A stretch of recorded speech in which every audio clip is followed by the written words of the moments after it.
Hey guys, this is Oliver TV and welcome back to my vlog. So, for this video mga idol, ay aking i-share sa inyo kung paano po tayo mag-register ating online banking mga idol.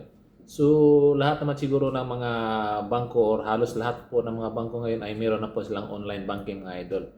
So, ang kailangan na po natin yan mga idol, kung ano pong yung bank natin, i-search lang po natin sa Play Store, then i-download po natin yung apps nila. So doon na po tayo mag-re-register sa ating online banking mga idol. Basta siguraduhin nyo lang na yung ang information records niyo ay match po sa records ng bangko mga idol. Kasi po pag hindi po nagmamatch sa record ng bangko ay hindi po magiging successful yung pagre-register mo sa online banking mga idol. So kapag hindi updated yung records mo sa bangko mga idol, pumunta ka sa bank at i-update mo yung information records mo, lalo na yung email at saka yung mobile number mo mga idol. Kasi yun po kasi ang ginagamit sa mga OTP.